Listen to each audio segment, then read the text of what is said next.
മത്തായി എഴുതിയ സുവിശേഷം 4-ാം അധ്യായം അതിന്റെ 4-ാം വാക്യം, അതിനവൻ മനുഷ്യൻ അപ്പം കൊണ്ട് മാത്രമല്ല ദൈവത്തിന്റെ വായിൽ കൂടി വരുന്ന സകല വചനം കൊണ്ടും ജീവിക്കുന്നു എന്ന് എഴുതിയിരിക്കുന്നു എന്ന് ഉത്തരം പറഞ്ഞു.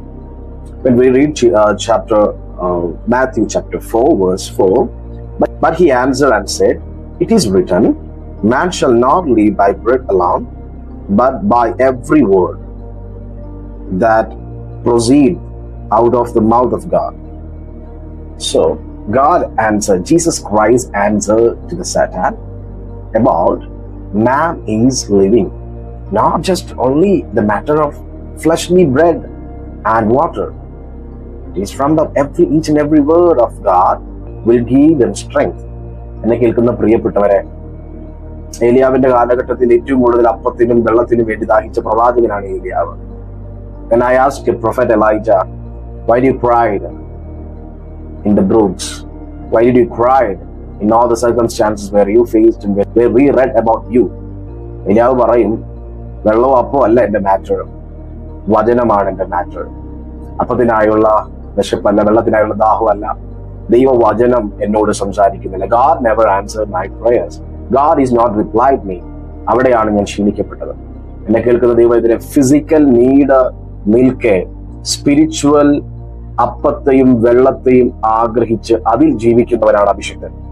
എന്റെ നീതിമാനോ അവൻ വിശ്വാസത്താൽ ജീവിക്കുന്നു.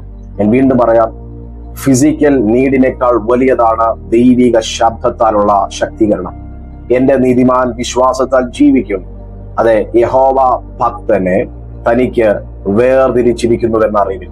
So every stages of your life, every junction of your circumstances, I proclaim this word. നീ ജീവിക്കുന്നത് ഫിസിക്കലി അപ്പം കൊണ്ടല്ല. പിശാച് നോക്കി നിൽക്കെ അവൻ തരുന്ന പ്രതികൂലത്തിനകത്ത്, നിന്റെ ആവശ്യങ്ങൾക്കകത്ത് നീ ജീവിക്കുന്നതും നീ നിൽക്കുന്നതും ദൈവത്തിന്റെ വായിൽ നിന്നും വന്നിട്ടുള്ള വേർഡിനകത്താണ്.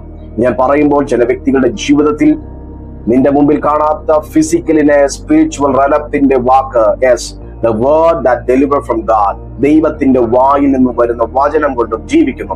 ഈ ദിവസങ്ങൾ നിങ്ങൾ ജീവിക്കും. എവിടേക്കോ നിങ്ങളുടെ ലൈഫിനകത്ത് വചനം വലിയ രീതിയിൽ ബലമായി തീരാൻ പോവുകയാണ്. ദൈവത്തിന്റെ വചനത്തെ വിശ്വസിക്കുന്നവർ ചേർന്ന് ആമേൻ പറയുക. മനുഷ്യൻ അപ്പം കൊണ്ട് മാത്രമല്ല, യെസ്, ദൈവത്തിന്റെ വായിൽ നിന്ന് വരുന്ന വചനം കൊണ്ടും ജീവിക്കുന്നു. This word will strengthen you.